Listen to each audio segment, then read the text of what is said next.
Chatty Bobby. Welcome to Wrestling with Big E and the POT. Podcast tag champs of the whole world, slamming like a DDT. Got it like just like a figure four. Hulk Hogan, all they do is flex. Talking wrestling while they get the dough. Off the top like a superplex. Think they letting up? Hell no. Dusty Rose with the elbow. From the corner like a stinger splash straight to the face. I know you felt those. Hey, y'all crying out for help though. Rising up like the dead man. About to go upside your head like Stone Cold with the bedpan. Bottom line, if you want the facts, welcome to wrestling's where you need to be. Chatty Bobby, this show improve like John Cena, you ain't seeing me. Bottom line, if you want the facts, welcome to wrestling's where you need to be. Chatty Bobby, this show improve like John Cena, you ain't seeing me. Yeah.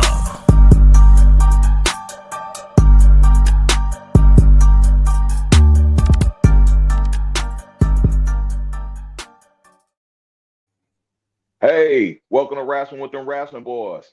I'm the POT alongside my tag team partner Big E, and we're here to bring you another episode of premium content. What's up, bro? Brother, hey, today is a special day. This is our very first segment. This is still Welcome to Wrestling, but this is our very first segment of Marietta Legends. And we got a major, this be our first segment, first interview, first everything. And I don't think it's nobody better than to start it off with. So I'm going to let you introduce him before we bring him in, but just know this is going to be a good one. Yeah, it's going to be all smiles, dog. I'm excited. So I'll let you bring him in. Go on and tell them who we got on deck. All right, this gentleman right here is a real special person, a mentor, one of our coaches in high school, somebody that I've kept in touch with over the years, and he actually became a real genuine friend on some grown man stuff.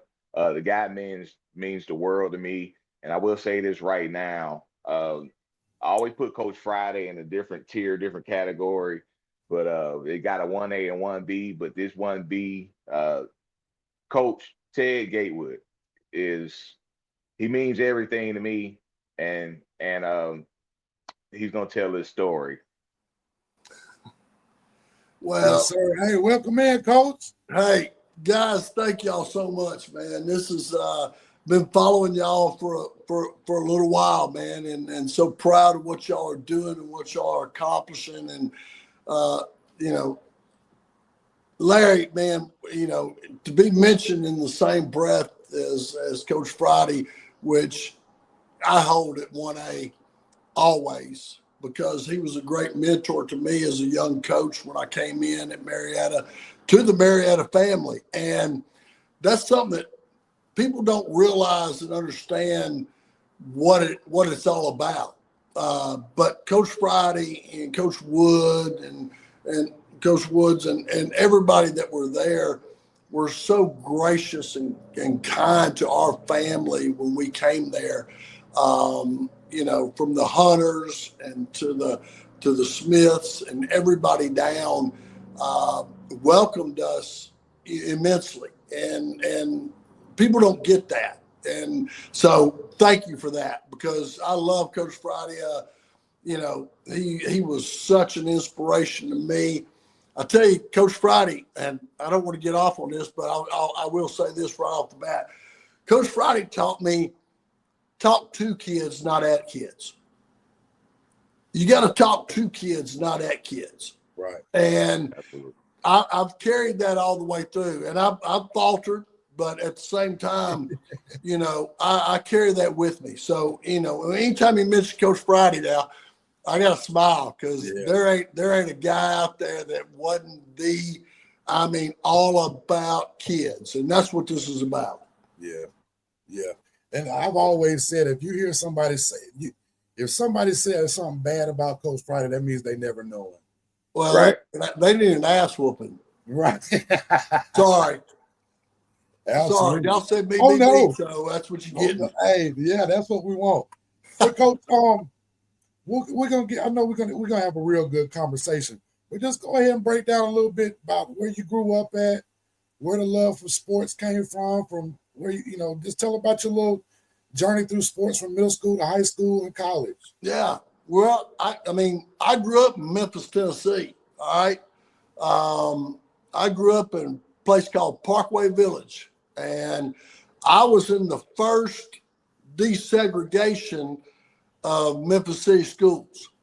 Wow. And I learned a lot about life. You know what I mean? I learned what life was about, and that was a blessing because I got to grow up there and then move around. But my dad was a TVA guy, so he got shipped around a little bit. So we got shipped around. We got shipped to Chattanooga, Tennessee, and then I finished out, everything else in Chattanooga.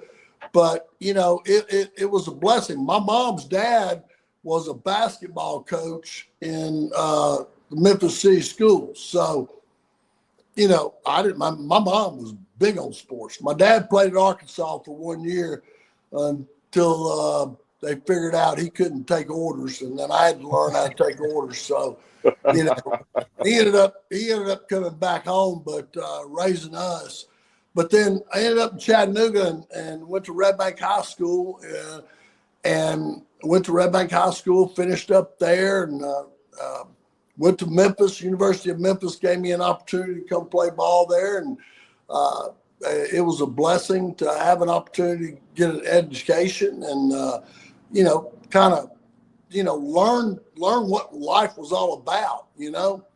And so from there, my wife sat there one night after I'd finished up playing my 5 years there, and my wife said, I was interviewing for jobs. I was going to do marketing and sales and everything like that. And my offensive line coach, who's Rick Trickett, who actually is still coaching right now at Jacksonville State at the age of 75 or 76.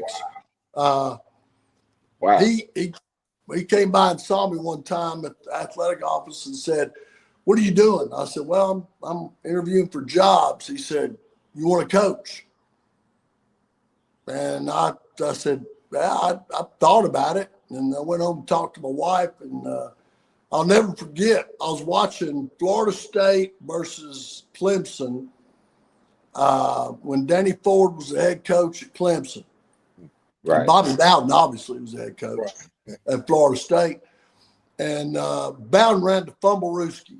And it was a muddy, rainy game, and they went around. And my wife was studying for the CPA exam in the kitchen. We were living in married student housing. We didn't have a pot to piss in, all right? Right. But we were making ends meet and doing what we were doing. And then I went in and told her, I said, "You ain't gonna believe this play. You ain't gonna believe this play." She said, "What are you doing?" I said, "Watching Florida State Clemson." She goes, "No, what are you doing?" And I said, "Watching the game." "No, what are you doing with your life?" And I said, "Well, I'm waiting on, interviews with companies for marketing." And she goes, "Why aren't you coaching? Because you love that as much or more than anything else." And it was a passion, And so I'll never forget that. That moment sticks out, that I had someone in my life that, kind of standing on the outside, but inside said, "Hey, look, you're not going down the right path." Right. And so anyway, so I got into coaching, and I was GA'd there, and end up we had our first child in Memphis, Taylor, my oldest, and she was born in Memphis. But then I was like, "No, man, I love being around my child. College is great, but I want to." I want to be around my kid when they're growing up a little bit. And my dad wasn't around a lot, so I wanted to be around. And anyway, I finished that out, and Coach Trickett got me an interview down in Pensacola, Florida at Escambia High School. That's where Emmitt Smith played, and his brother was there, and it's like good football. Trent Richardson, yeah. Yeah, Trent Richardson, he came. Hey, Trent was a little bit after me, but yeah. A little bit, but still. Hey, real quick, let's throw some wrestling in real quick. That's where the Usos went to school. Oh man, yeah. Golly. I grew up with the NWA in Memphis. All right, and Lance Russell and Dave Brown. It's crazy. Lance Russell was the wrestling guy, but Dave Brown was the sidekick. Mm-hmm. Dave Brown was a weatherman for WHBQ TV in Memphis, which is the ABC affiliate. Every Saturday morning at it's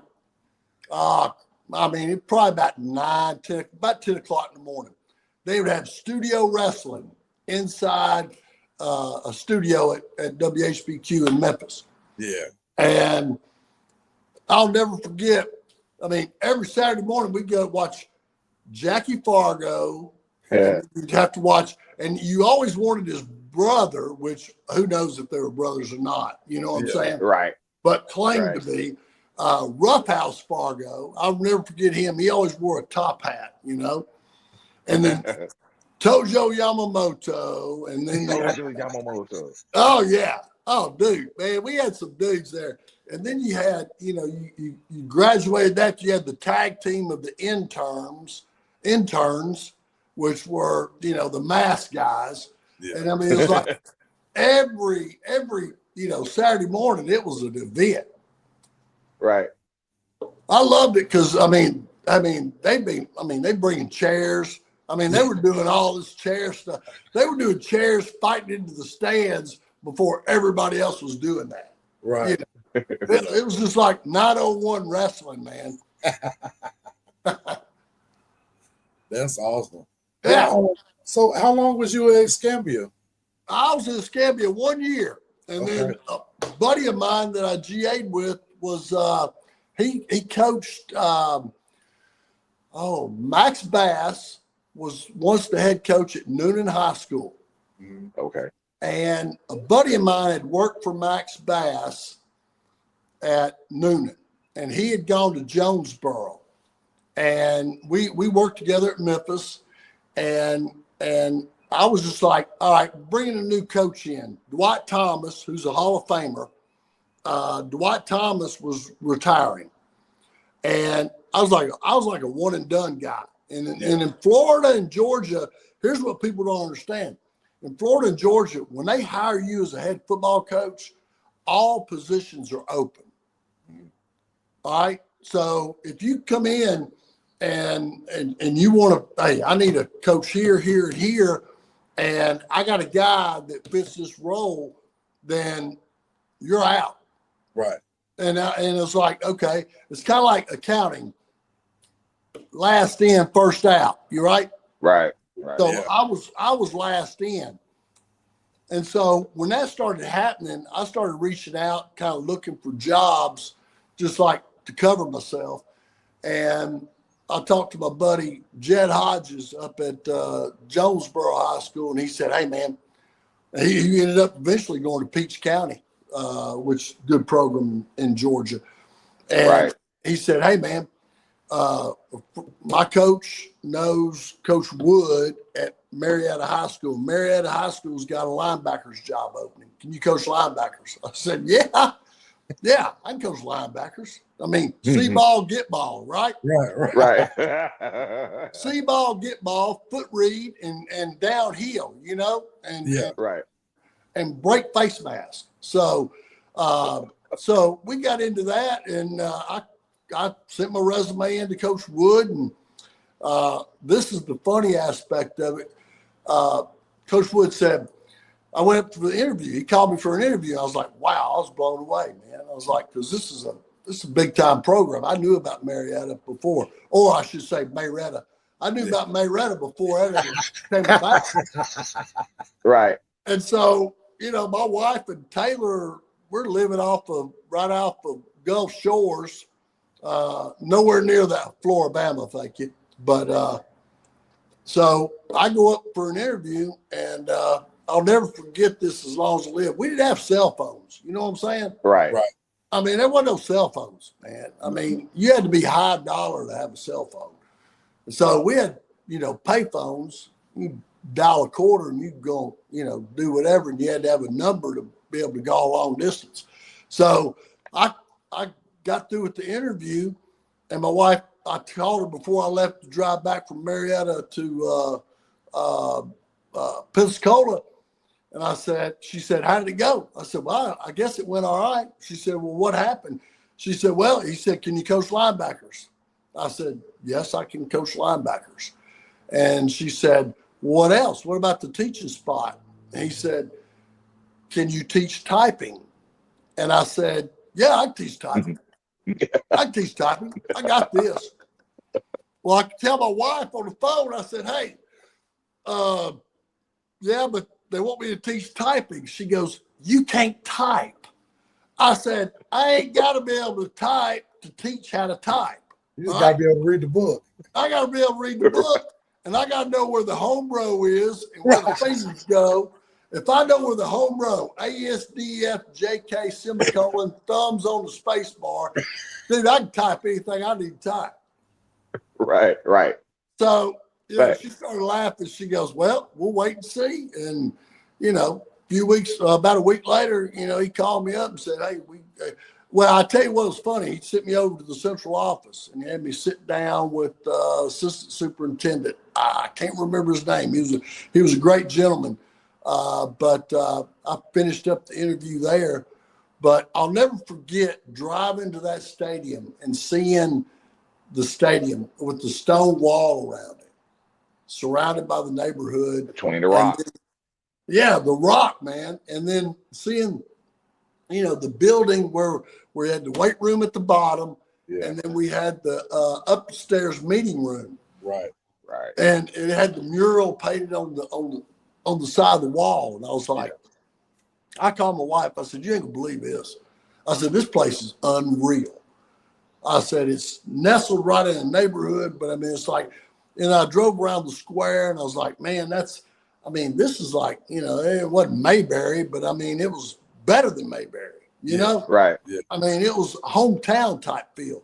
Yeah. And I just told her, I said, man, if the good Lord's willing and this is where he wants us to be, then we got to leave it in God's hands. Because that's who's going to tell us where to go and not to go. So, anyway, it ended up getting that opportunity, man, and never forget it. It's been a strong part of our life ever since we had that opportunity. Awesome. Well, let's stick around here for a minute and stick in the Marietta. Go ahead. What year was this? Do you remember? Because if I'm not mistaken, I know Evan and I, we're class of 97. Yeah. I'm trying to think, was that our freshman year? Was that it was your freshman year. It was our freshman year because he coached linebacker 2 years. Yeah. Yeah. Well, I remember that, but I'm trying to think, was his first year? It was freshman year? 91, I believe it was 92. Okay. 92 season. Okay. Because I was there in 92 through 96, and y'all 96 season, y'all graduated in 97. Right. Yeah, so it was our 8th grade. 96 was our last season. Yeah. Right. So I didn't leave and come to Chattanooga until y'all had graduated. Okay. Nice. Yeah. Nice. Yeah. I had to get Larry on at least two years of 4 downs. We're going to talk about that right now real quick. Yeah. Because when we just be quiet for a minute, P.O. Shut up. Shut up. But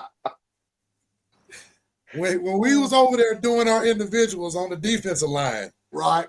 And he knew he was gonna have to come over there, but didn't want to say nothing. But he already knew, because every time somebody got hurt or somebody did something stupid or we won't mention real names right here, but players that couldn't figure out what play they were supposed to run every play. Right. Yeah. He knew he was coming. It just seemed like as soon as y'all got on that sled, Larry. That was the fun part about that, was seeing his face every day. When he got to go over there. We used to be laughing. By the time it's time to get water, he already wore out. Yeah, that's I still do it to this day. I still coach the offensive line. I'm gonna die coaching offensive line. And that's what I love doing. But I learned that from Coach Trickett, and we did that. And I'll tell you what, it's not easy, but I'll tell you what it does. It builds individuals to understand that every little thing matters. Right. Little things do matter, and little things matter in our life. And Right. a lot of times we forget about those things, but everything, it's the little things that gets you sent back to the start, and you do it. And that's why those guys, that bunch. And by the way, I still got this. I got to show this now. I still got this belt buckle they gave me before I left. Oh, wow. And I wow. wear it to this day. That's All right. That's my belt buckle that they gave me. But, you know, and I was like, man, they gave that to me. And after all we went through, I figured they'd hate me. But anyway, they gave that to me. And that's special to me. Yeah. But anyway, every time I see it, somebody asks me about it, I always tell them. I said, I have 5 offensive linemen that gave that to me when I left Marietta, Georgia. And that will always be, hey, I'm going to be buried in that thing. You know what I'm saying? Yes, sir. That's big time right there. That's Yeah. Coach, we got to come with a few stories since we at the Marietta years. I'm going to, first of all, I'm going to start out with business law class. You remember business law? Yes, sir. So myself and Keith Dollar was in your classroom, and you had a real Keith? big thing about cussing. You know, he was like, Yeah. if you cuss, you got to do some push-ups. Yeah. And I remember one class, one day, I don't know, I guess we was a little rowdy, the class was, Yeah. and you just lost it. You said, shut up, damn, right? So me Keith Yeah. to try to, I don't know, to try to make an example out of somebody, because you know you had me Keith out doing push-ups. Yeah. But Well, did I end up doing yeah. push-ups? No, of course you didn't do push-ups. No. You What? know, Well, we was giving you a hard time about that. That we was like, Coach, you the one that cussed. You know, damn, it's not really a cuss word, but you know, back then I guess it wasn't politically correct. Well, So well, it wasn't appropriate, but at the same Right. time, you know, and look, man, I'm a sinner. Okay, I'm a born again Christian, but I'm gonna tell you something. I am a sinner as much or bigger than anyone else, and that's something I have to work on daily. But if I didn't do the push-ups, I owe you some push-ups, because that. Hey, I'm not gonna be a hypocrite now. Now, But I had you in typing class. oh yeah. Yeah, I remember that we 10th grade, our starting middle linebacker was in that class. So it might have been a couple of times when we were back there typing, and you and the start linebacker up there on the board going over plays and stuff. Was it let's say David Marsh or nah, Eric he was Sisson? before us, Coach. It was out there. That Nah, was they before. was All right. yeah, that was Yeah. your first. But you year. just named 2 ball players though. Oh, I did. Yeah. Those 2 No, guys. Those 2 was guys it Chris right Tillman? there. Flanagan. You got Chris right. Chris Flanagan. My Chris, bad. yeah. My bad. Yeah, my yeah, bad. yeah. We had a Tillman on the team though, right? Yes, we did. Yeah. I thought we did. No, I got a Tillman up here. He's a baller too. Oh, okay. So yeah, he's a Yeah, I baller. just thought it was, you know what Yeah. I'm saying? It was just Chris like, Flanagan, number 31. I'll Yeah. never forget it. Yep. There you Yep. go. That's right. Yep. I remember it. Yeah, we'd be able to board. We got to do some board work. You know what I mean? I think part of the time I lost my composure because they wouldn't let me have a chew in the classroom. You know, I told them all along, I said, y'all are lying. They said, what do you mean? I said, well, you got tobacco-free zone. And I said, I've been working here for 5 years. You ain't give me any free tobacco yet. So, you know, hey, y'all are lying. That's false advertisement. Yes, sir. Coach, freshman year, Yes, sir. coach basketball. You remember that? Oh, yeah. Okay, so you used to wear those Rockports with no socks. Yep. No. I didn't wear no Rockports. Whoa. Time out. Well, I didn't wear no Rockports. Those were Was that high dollar Rockport? shoes. Rockports were high dollar shoes. I wasn't in the high dollar district. Right. I wore some knockoff loafers. I wore some knockoff tassel loafers. But go ahead. I'm sorry. Well, I'm sorry to interrupt you, but I wasn't a nah, Rockport you- He guy. had to set the record straight. Yes, sir. I hey, apologize. that's keeping it real right there. Yeah, I But couldn't afford no you used to get Rockports. That was a you used to get paycheck so back angry. then. Yes, sir. You used to get so angry. You used to kick the bleachers. No. Whoa. But it was one game though, one game in particular. We were playing East Paulding. I remember like it was yesterday. And Yeah. we played East Paulding twice. We played Yeah. them there at East Paulding and we beat them by like 30. When Oh, we played yeah. them at home, I guess we was overconfident.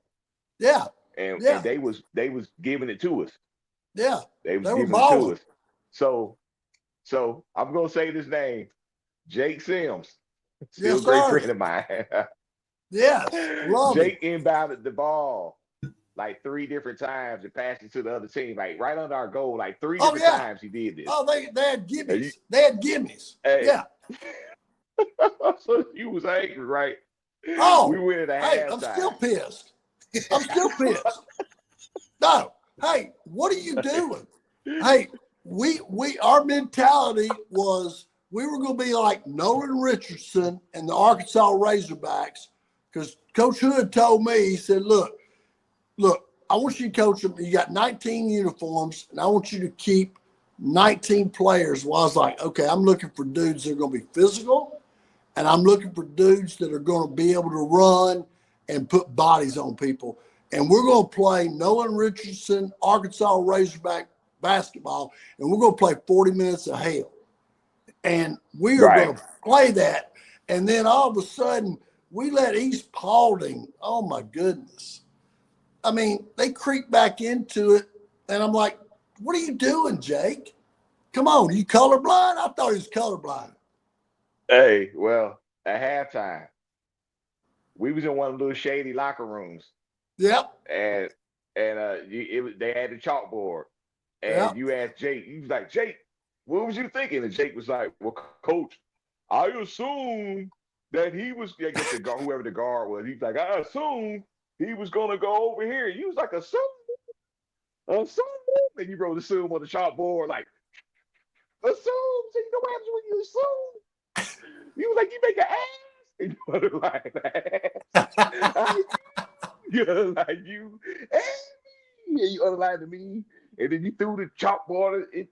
It ricocheted off the chalkboard and like got on Michael Clayton and all that. Man, it was hilarious. It wasn't funny at the time, right? No, But at the we time, could've- no. I mean, hey, we're sitting there. I mean, we ought to be running these jokers out of the gym. I mean, we run them out of the gym once already, man.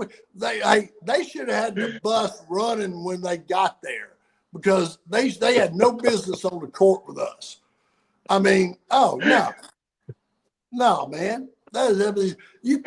Anyway, assume you make an ass out of you and me. Yeah. Well, that's what happens every time. Hey, every time I hear that word assume, I think of that moment. Well, hey, we learned how to spell it right, didn't we? You got to spell it right. I figured out how to spell it real quick. Yeah. Oh Let's man, go, that was too funny. Let's jump to 10th when we were in the 10th grade. Let's do that real quick. We went to the Final Four that year. For me personally, I don't think I've ever had a more fun time playing football than when you coached us at JV. You and Coach Simpson. Yeah. We were all in the 10th grade and, Yeah. Trying to get a feel for what it was like, to play on the big field and all that stuff. Yeah. I have never, from before or after, had so much fun playing football that year. I keep in touch with Coach Simpson. Coach Simpson recruited one of my kids from here. I actually signed him at Duke. One of my DN outside linebacker kids. Wow. And I got to reconnect with Coach Simpson, and it was a great experience. I sit there and think about it. I'm like, man, I don't realize how blessed I've been to have coached with the number of Hall of Fame coaching. You know, Coach Wood, Coach Friday, Dwight Thomas at Escambia High School. I mean, Rick Trickett at Jack State. I've been blessed, not to mention I played for a Hall of Famer in Tennessee and I coached for another Hall of Famer in Tennessee. I've been so blessed to be able to coach with so many great people and mentors and people that were just great to work with, and had a really big, broad spectrum of it. But you bring up those JV games, and it was kind of like Coach Hood, you know, with basketball. Coach Wood, you know, he would say, "Hey, man, y'all go out and coach them up." All right. Well, by gosh, Jess and I would scheme during the day, and we would put stuff in that we weren't even running varsity level. You know? Do it, Larry. What was the one that we had? We would go crazy. Hey, I remember the 50 stab spike. Yes. I mean, we're going base blood. defense was what we ran, right? But Yeah. your business was just. Oh yeah, yeah. We would me and Jess would draw stuff up during the day, and he would go, "Hey, I want to do this and that." I said, "Man, that looks good. Let's do that." And I'd go, "Hey, I'm gonna send everybody but the safety on defense, and let's let them figure it out." You know, and we'd send everybody, and I mean, it'd be like a bum rush. And then all of a sudden the ball would be going up in the air. We'd be running it back, 40 or 50 yards. We'd run the fumble-rooski on punt. And I think Douglas County, they knew we were going to do it, and they called it back. I think it went about 60. And then they said, "You can't do it. It's got to pass from the person to he can't hold it in his butt." Yeah. They said, right. "You can't, the snapper can't hold it in his butt crack." I'm like, well, when did that come about? Well, we weren't in on rules meetings. We were just drawing stuff up, Right. Well, they but we probably didn't know either, the officials. I don't think y'all know how fun it was for us. Huh?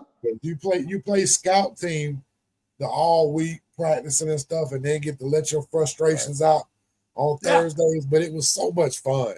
And even those little extra practices were fun.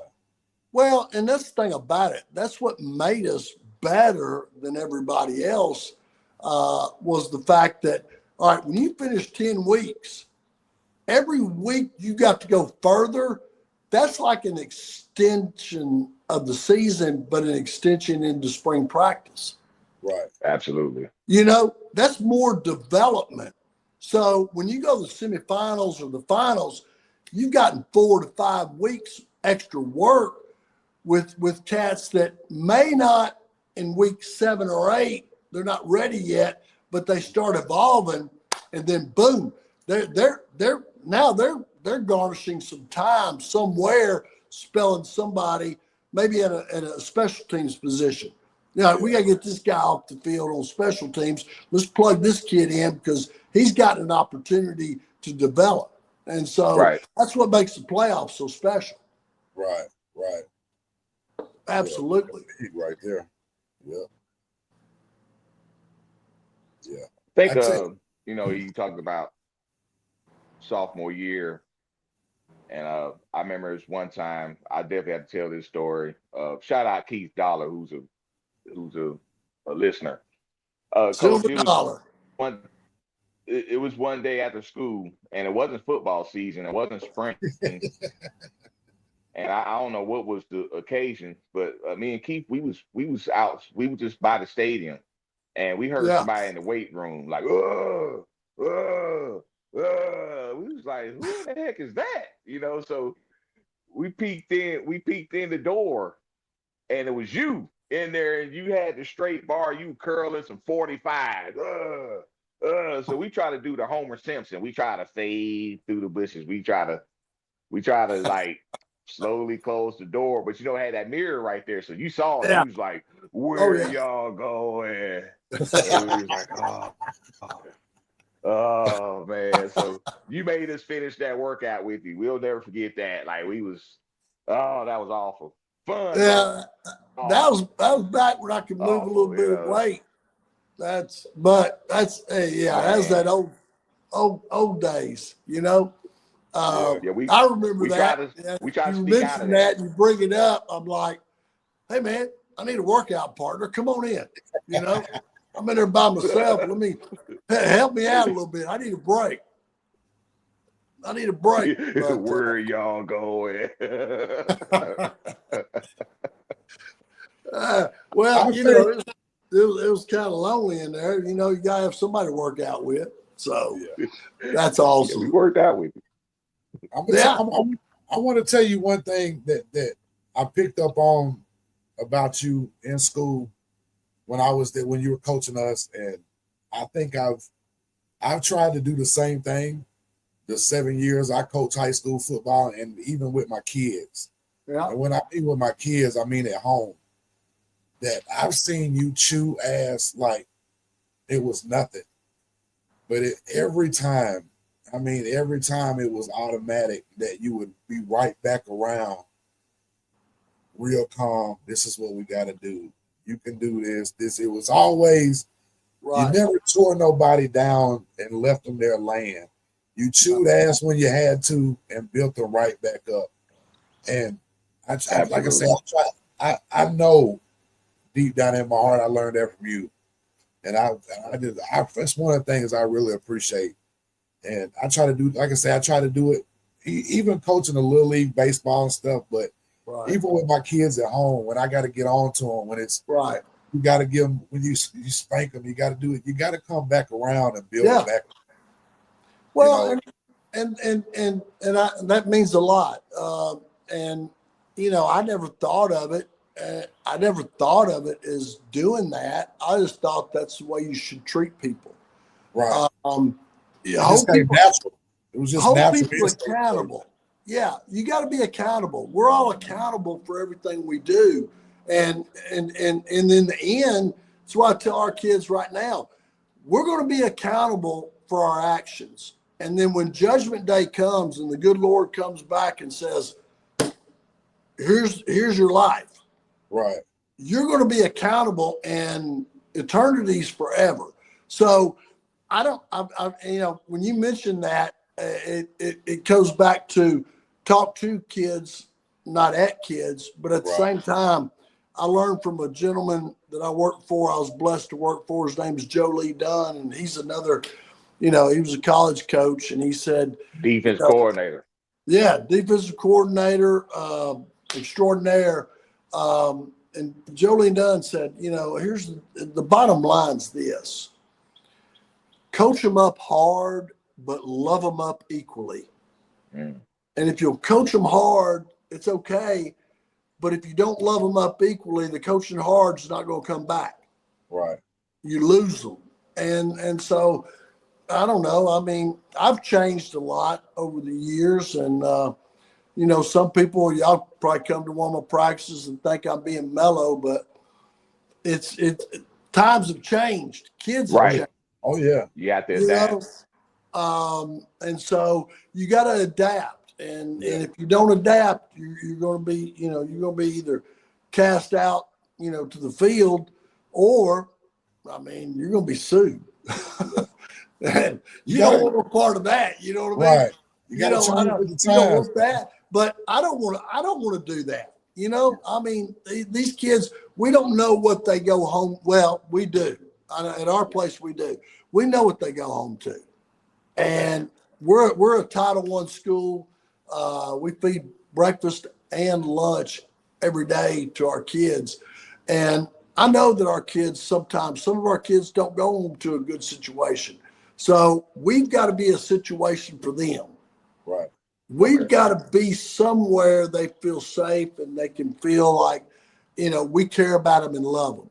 And it's about loving kids. Now, years ago, tough love was in play. Some of them don't understand tough love now. So you got to kind of harness, you know, the way you do things a little differently sometimes. Right. But the bottom line is it all goes back to coach them up hard, but love them up equally. And if you can coach them up hard and love them up equally, then, they'll understand it eventually. That's deep. I like that. I will tell you that I also carry a couple of more sayings from yours. Are they clean? Oh yeah. Okay, good. And this is simple, but it's always funny. Yeah. Because even my boys know who you are. And anytime that you say they always listening. They're always listening, waiting for me to say I thought. Right. Don't thought. Don't thought. Yeah. Right. That's an ongoing joke in our house. And there ain't no thought, man. There ain't no thought. No. Don't thought. Yeah. There ain't no thought. You can't have no thought, man. You got to go, I know. I know, or I knew this is where it had to go, where it had to be, what we had to do. Yeah. No, what is this thought, man? I still use it. Yeah, that was a good one. That was a good one. There ain't no thought, man. Ain't no thought. It's got to be react. Hey, do what you're supposed Coach. to do. Yeah, buddy. I know you mentioned you came to Marietta. You coach offensive line first few years. I mean, you coach linebackers. Linebackers and O-line. How and when you made the transition to coaching O-line? Like how did that happen? I think when Coach Ricky Young, was the offensive line coach. Coach Young decided he was going to just go straight into teaching. I think he ended up maybe going into administration. Yeah, that is fact. Yeah. Sure. Yeah, I love Coach Young, man. What a great man. Just a great guy. He did a great job with the offensive line. And those are some tough shoes to fill. But, then Al Morrell left to go to Etowah with Rick Swales to take the Etowah job. Coach Camp came in and he was on staff and he took the job as offensive coordinator. And I said, Coach, Coach Wood, y'all are looking for an O-line coach. I said, that's where I've spent most of my life. And, if you have trouble finding somebody, I'd love to do it. I love offensive line. That's where I've spent my whole life. And, Tom Weathers at Red Bank High School, who coached me, I thought I was a tight end. And he said, Don't thought. Don't thought. Yeah. He said, don't thought, you're a center. So, not center. I knew that. I'm a center. And I'm like, okay, so now I'm a center. But anyway, I spent a lot of time there and did that at Memphis and stuff, and worked for Rick Trickett and had the opportunity to cut my teeth there. And I said, this is what I want to do until my days are over. Yeah.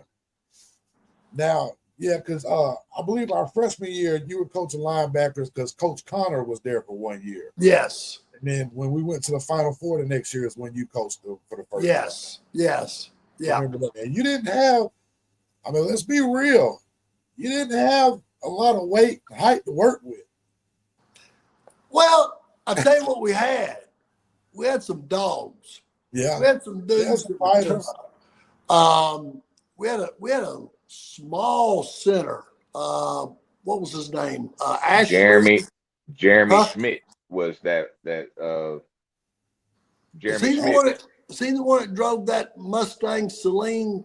No, that was Ashley Barron. He was Ashley Barron. Okay. Yeah, I was thinking of Ashley Barron. Yeah. But then we had Jeremy Schmidt in there. Yeah, sure did. Right. They had Ashley the next year and then Jake. Yeah. Yeah, Ashley, then Jake. Okay. Yeah. All right. Yeah, Schmitty. But the thing about it was they were just tough kids. But listen, I'm going to tell you something. When you got dudes behind you, like what we had, we're looking at, you got LeBron, you got Travis, you got Brian Scales, you got some dude. We had a wide receiver. I should have looked it up before I did this. Wide receiver that ended up going to Mississippi State. You had Somebody Harold Lindsey. Harold Lindsey. Yeah, Harold Lindsey. Then you had another wide receiver that was like the 110 hurdle champion that went to middle. Daryl Arvin. Arvin, yeah. He ended up going to Middle Tennessee State. Yeah. Scholarship. Yeah. I mean, when you got that kind of skill out there, people can't cram the box. Right. They gotta play. And then you got LeBron, who LeBron didn't run a lot, but when LeBron ran, it was effective because then they were like, okay, we're in trouble because they got all these weapons. So that takes pressure off of, takes pressure off your offensive linemen. Then when you got dudes that are offensive linemen that are just tough, hard-nosed kids that believe in what's going on, believe in the people around them, and they're fighting for each other. Oh, yeah, that makes a huge difference. We had the Lawfuls, William and Dave Lawful. Oh, the Lawful, Gabe Comstock, George Lawton. Shout out to the old line back in 94 through 96. Adam Ross. Chad Riddle. Yeah. Adam Ross. Yeah. Jason King. Alan Huntley. Yeah. Alan Huntley. Huntley was tough that 1 year. Jeff King. Yeah, Kingdom. Jason King. Yeah. Jason King, Kingdom. We had unbelievable. And if I can get our dudes to be like y'all, then we're going to be okay. I'm just telling you. And we got some tough kids, and they just got to, but they're working in that direction. If we can get them there, then we may have some really good things coming. I do. Me and Larry, when we talk, we always, talk about football and stuff. And right. One thing that we talk about is, for one thing, everybody puts Friday at a different over here, but you've always been our favorite coach. Should be. He should be. But we also talk about how lucky we were to have so many good coaches. Now, we had a good coaching staff, and even when it changed, with Coach Hall, being his first year, Coach Moody coming in still early, you still had Friday, Coach Camp, Coach Riddle. Yeah. What a blessing to work with all those men, because, every one of those men were men of faith, and that means a lot. But at the same time, they were about the results and what it meant to grow young men to be young men. When we're in high school, we think, all right, I'm stepping through the door. I'm going to be a man really soon. Well, just because you're at a certain age, it means we got to do, our responsibility is to teach. Teachers and coaches are the same. It's just a different classroom. And how can we have the impact on young men? Because that's our goal. How are we going to put young men out there? And they got to understand, all the gentlemen that you mentioned, great human beings. So blessed to have had the opportunity to work with, Coach Hall, Coach Moody, Coach Young, Coach Johnson, everybody that came through there. They were all on the same page of building young men with character. That's deep. Yeah, we were lucky. We were definitely lucky. I tell you, we're talking about coaching for a minute. You can coach all you want, but you still got to get the kids to buy in and buy what you're selling. Absolutely. Yeah. And yeah. Go ahead. I used to tell kids all the time, I never remember having a conversation with not one coach on our team about what happens to you if you were late to practice or missed practice. Everybody was automatically going to be there. Yeah. Right. Everybody was bought in. Everybody, whether you played or not, you knew how important it was to where you were at. Right. You knew how important it was to play for Marietta. Absolutely. And you might have not got along with everybody, but once you got on that field, you'll kill for them. And you might not get along with that person today, but you knew you ran horseshoes together. You knew you went out there and died. You went out there and did all that running on that spring practice that we had no idea what was about to happen. Right. You know, when you go through that with somebody, you're linked for life. You are. Because it don't matter if you play or not. A lot of people can't make it through that stuff. Well, you mentioned something that I think is very important, and you're gonna play and be with people that you may not run with, but you have a common goal. Well, I mean, I think there's a lot to be learned from. We all are in the same boat. We have a common goal. Right. To be successful, to work toward that. And it's important to understand, look, you're not going to agree with everybody. All right. I mean, I've been married 30. I'm going to check, see where my wife is. She may be checking on me. Yeah, Miss Wendy. I mean, get you. what? Over 38 years. Yeah. Wow. All right. All right. I've been married 38 years. We don't always agree, but that's okay. We're in the same boat to go in the same direction. And that's what sports and teams teach us is, hey man, our ultimate goal is to get to this point. And you know what? We talk about being family, we talk about love, we talk about, brotherhood and stuff like that. Well, look, I don't always agree with my sisters and their blood. Right. Right. I don't agree with my dad sometimes. Heck, he's 81 years old, and I have to talk him off the ledge all the time.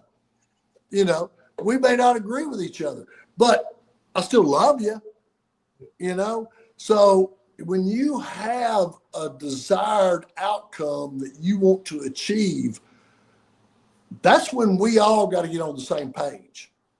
Right. And we got to know that we're trying to achieve this together. And that's that's what sports is, and that's what football is. Right. Right. Larry, you got it. I got one more, but I'm gonna see you got any more Marietta stories or questions you got for Coach before we move on? Now you go ahead, E. All right. I'm gonna tell you one more story and then we're gonna move on. All right. And this is, and like I say, Coach, when I told you earlier, I don't think you know how much it meant to us, but you're gonna find out. When I got kicked off the team in 12th grade, and they Coach Friday came to my house, and my mom didn't even know all the stuff that had happened, and he wanted to give me not a second chance, but like a fourth chance, let me come back, and I was so frustrated because it was only supposed to take this long before I could get back on the field, and then it ended up taking longer. And I remember like it was yesterday. I remember him, and we was already in school, and I still haven't practiced. I still haven't done anything. And the school had already started, so I went through the whole, out there the whole summer just watching, and we're already back at school by now. And he said, I passed him in the hallway, and I got to the point where I'm not talking to nobody. I'm not doing anything. I looked down when I saw him and just kept walking. Right. And he grabbed me by the arm. He said, I need you to see Coach Gatewood at 3:00. I said, for what now? You know what I'm saying? Yeah. He said, meet him in the equipment room. And all right. So I went in there quick. And it didn't even dawn on me what was about to happen. But the little 5 minutes that we were in there, and I was so excited. And you was not to smile as much as you were and give me all my pads and my helmet and stuff. But just though, and I can't even remember everything that was said, but I had a hard I had a hard time in between that little in between 11th and 12th grade. And Yeah. if I wouldn't have played football that year, I don't know what would have happened. I don't know what would have happened, but I know the conversation that me and you had, and you were giving my pass and stuff. Man, I went out there feeling like, I can do anything now. Well, I just want you to know how much we appreciate you. Well, I know as young as you were then at coaching, and the impact you had on us, I can only imagine the impact that you have on kids now. Well, I hope I still do. It's built up. I can't even imagine. Well, I'm kind of jealous. Well, I remember what you're talking about, and I remember, I kept going back to when you started telling the story, and I remember that, and as a young coach, you're fighting being a hardline person and a circumstantial person, and the hardline person is, we got to cut it off. Yeah, done. You're done. It's it. That's it. But the circumstantial person says, you know what? We got to give these opportunities. And we've got to recognize that if anything positive comes out of this, it's going to build a building block for something to the future. Yeah. And that's what life's got to be about. I mean, we're too defined on hard line, in my opinion. And I'm apolitical. I don't get into that crap. All right. I don't want to be a ball coach. Right. I want to be a Christian. I want to love kids. I want to love people. People are inherently good. And until they prove that they're not, listen, we've got to be able to work in a direction where, hey man, you don't think I make mistakes? Oh heavens. I make more than my share, that I'm not even deserving of other things. And you got to step back and realize that. And that's what's important. And that's what's important with young people. Someday down the line, and I had no idea. I mean, you guys are bringing up memories that I'm sitting there going, wow, I didn't even think about it. But you're bringing up things that they impact me right now, to know that my purpose until the good Lord calls me home is to do what I do until I can't do it at a good level. Right. And it's about young people and love and discipline and accountability and really finding themselves. Every one of us, we got to find ourselves. Right. And figure it out. Everybody figures it out in different ways. I got 3 kids. They're still figuring things out, but they're figuring it out differently. Right. And they were raised in the same house. You know what I'm saying? And I love them, oh my gosh, immensely. But they're all 3 different. And that's what we got to always understand when we're coaching. All those young people that we're coaching are different. Yeah.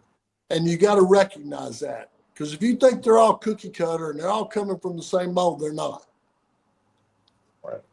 That's big time. All right. Let's get away from you leave Marietta after we graduated, you moved on. Where was your first head coaching job at? Oh man.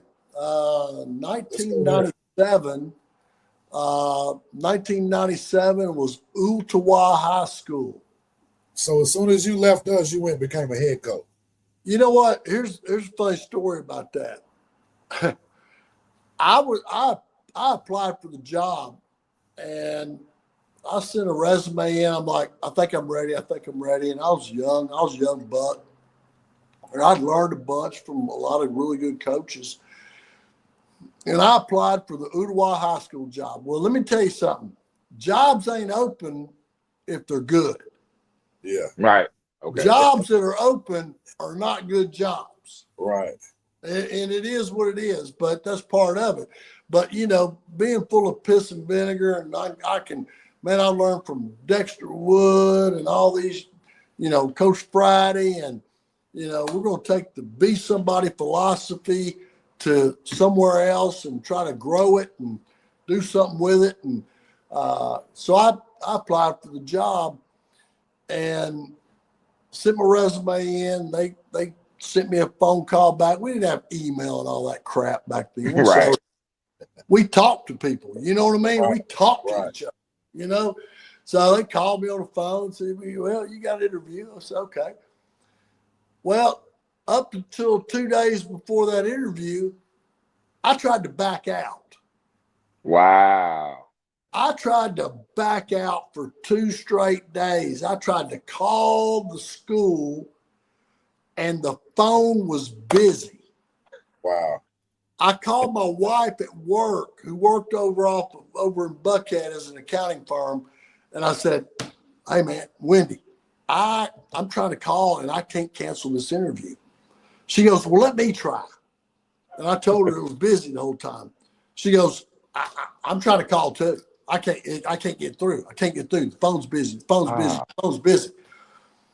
And she came home from work that evening, and I sitting at the house with the kids, and we're doing our thing. And she goes, you got to go. I said, I don't want to. She said, it ain't up to you. She said, God's got a plan for us. God's got a plan. It ain't up to us what our plan is. So anyway, I had to tell that story. I tell it to people sometimes, and they go, there ain't no way. I'm just telling you, man, I tried to back out. I tried to bail out of it and could not get in touch with anybody. So I went and interviewed, and, the door opened for me to go do that. I went to Ottawa High School in 1997, and it's crazy. I tell people this all the time. I was teaching school at Marietta, and then I was leaving a certain time of day to go back to Chattanooga or Ottawa, which is kind of northeast of Chattanooga, to the job to do spring practice. And I'll never forget going into the principal and the AD, and Coach Wood had already left and Friday was there. But I remember going into the principal and saying, I need some help here. I'm trying to do this. And they said, hey, what time do you need to leave to go do spring practice? I'm like, if I can leave at this time, that'd be great, because I can get up there and take off. We'll have somebody cover your class. I'm like, dude, these people get it. You know what I mean? Right. They understand about that. So anyway, but we went through, you guys will appreciate this. We went through spring practice with about 75 kids, and we started the season with 35. That's more than half. We started the season with 35, but them 35, probably over the back shoulder, you can see that picture back there. It's about 35, and that ain't even counting managers. You know what I'm saying? So anyway, but it was fun. It was a good opportunity, and Lord, the Lord's going to open doors that He wants to open, and sometimes we go in and try to kick them down, and that door's on springs, and it comes back and hits you in the face, and it wakes you up a little bit. But it was an opportunity to, do this, come back home with my family was up here and everything. So still have the fondest memories of Marietta and the great times and the great opportunities we had. But God's He's gonna open the doors He wants to open. And it was really, go ahead. Well, how many years was you head coach at Ottawa High School? I was head coach there for 7 years, and head coach there for 7 years. And then I probably started smelling myself. And for a lot of those years, we still had a house down in Kennesaw that we were renting or trying to rent or sell. And so I had a guy approach me about a job opportunity to start Sports Performance Training Center here in Chattanooga. And I was like, man, I can make a lot more money here than I can coaching and teaching. And, I jumped on that for 1 year, and it was fine, but I missed the field. I missed coaching. I missed the interaction with kids. I didn't want to manage adults. I wanted to work with kids, so I ended up going back as an assistant for a Hall of Fame coach there, Benny Monroe, and working with him for a few years. And I did that for 3 years, and we had a good run then, and we kept it up that we started the years before. And so then we kind of had an opportunity to go to a couple other places. We started a program at East Hamilton High School, which was built right out of the dirt.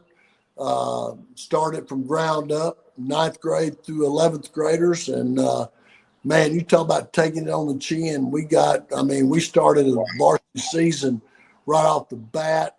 And people said, "What are you doing?" I was like, "No, we're going to start off. We're getting out of the gate. We're going to get out of the gate." So we got out of the gate and took it on the chin, got beat up a little bit, but those kids grew up and got tougher. And, we ended up making some quarterfinal runs and doing that. So, and then had the opportunity. I was like, I'm tired of running. I'm tired of doing all the running stuff, running everything. So I'll just go be an assistant. And a buddy of mine was at Red Bank High School, school I graduated from, and said, "Hey, I got a coaching slot and there's a teaching slot. Are you interested?" So I took an assistant position at Red Bank High School and coached D-line and was doing that, and then moved up to offensive coordinator from there and stayed with him. Well, he decided to leave. He was a young coach. I'm like, Chris Brown, he's a dang good ball coach. Chris Brown decided he was going to go to Baylor School, which is a private school, and they were going to, they recruit and can build teams there differently than public schools. So took a job there, which I respected. I told him, I said, that's the closest thing to college football you'll get. And, not doing anything but pulling for you. And came home, told my wife, she goes, "What are you going to do?" I was like, "What do you mean what I'm going to do? I'm going to stay coach." She goes, "No, you got to think about this." Mm. And so I sat back and I thought about it and I prayed about it and, just said, "God, if it's your will, and I'll throw my name in the hat." And I got the opportunity, and that was 4 years ago. So I'm going on year 5.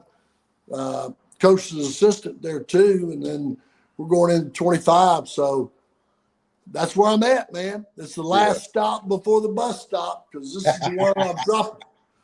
Hey, I'm dropping the keys off after this one now. That's right. That kind of reminds me of when Nick Saban said the day he can't get him to do it right, I'm going to the lake and watch the ducks shit in the yard. Coach. Hey, and you're right. Hey, I ain't got no ducks, but I got deer and turkey right out behind me. I'm up against the mountain.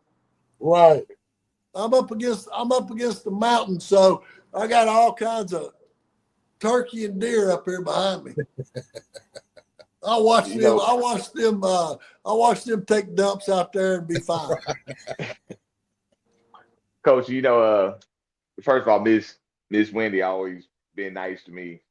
Always, back from the day. But of course, I know me and you been you mean so much to me. You've been a mentor, and we actually have a great friendship over the years. Yeah. So, but I think you kind of outkicked your coverage with Miss Wendy. She sounds like that she really was a big influence and help you navigate through this coaching journey. And so that's great as far as a lifelong partner. But I want to touch back to I guess it was around 2004 when you took that hiatus from coaching. I don't know if you remember this, but it was one of them conversations we had, and I don't know who called who, but we had a good man-to-man.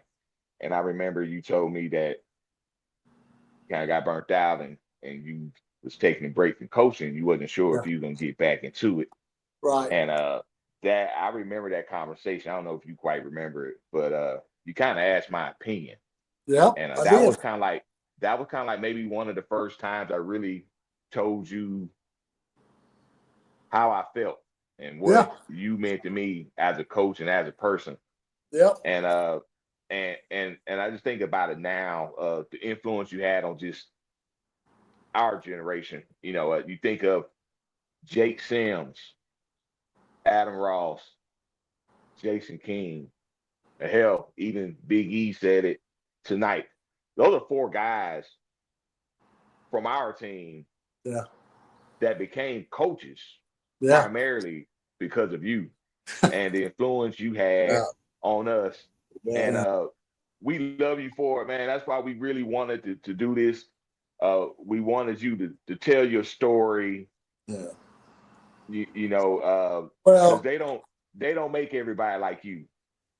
well, I mean, you're very kind. I remember the conversation we had, and really maybe had second thoughts. And then my son, who was at the time, I mean, he might have been 5 or 6, he started crying, because that's all he knew, Yeah. And it was like, wow. And then I talked to you, but it was for the wrong reasons. I did it for the wrong reasons. And the reasons was, listen, I know we've got to have monetary financial stability, and you got to have that. And I was doing it for the wrong reasons. I thought it was going to be more money and enjoyable, but the good Lord kind of showed me when this is what you put your value into something like that, the value doesn't give back. Put your value into something that gives back, and just having the opportunity to spend the afternoon with you guys talking and reminiscing and thinking about all the former players and just what Marietta was about. That's something that people want to replicate, and so many people can't. And until they've done it and lived it and been a part of something like that, they'll never know. And so that's what's important. Absolutely. Well, Coach, listen, man. Like I say, this is our first segment, Marietta Football Legends. Hell, I don't think we need to do another one. I don't think nothing ain't no interview gonna top this one. Well, I can promise you this: there's so many people in that legacy that can really shine even more light on what the experience is with Marietta and what Marietta means to people. I mean, I'm sitting out here in my garage. This is my man cave, and I got Marietta memorabilia all around. I got a hat back there hanging. I got all the plaques and stuff like that. I've got a picture of the old front of the school that I was given when I left. And I mean, that is such a legacy, in our family. I think we still have the pink T-shirt that my daughter came home from Kennestone Hospital in, Rebecca, the middle one, and we've still got it with that Marietta Blue Devil figurine on it, and it said Future Blue Devil on it. And Coach Friday's wife was in the maternity ward when she was keeping me calm and updated throughout the whole process. You know what I mean? And so, I mean, people don't realize what kind of family it is, and it goes deeper. It goes so much deeper than all these other things. I love everyone that was ever involved were so kind and gracious to us and treated us like family, even though we were outsiders moving in. It was like immediately you were part of it. And that's something special. Yeah. Well, look, hey, man, like I say, we can't say enough how much we appreciate it. This has been first episode of Marietta Football Legends Between the Rocks, and it's no better way to start it off with you, Coach. We appreciate you. Well, I'm forever grateful, forever thankful for you guys. I love you. I love the Marietta family. I love what Marietta represents, and I'm honored and flattered. there's a longer list way ahead of me than legends that should be brought in here because there's so many people that have done so much. But you guys, love you both. And listen, hey, it's never goodbye. It's just till next time. Right. Yes, sir. Absolutely. Hey, this Big E, and with the POT, this has been the first segment of Marietta Football Legends. Coach, don't hang up. We're going to talk to you for a minute. Give this whole Yes, time. sir.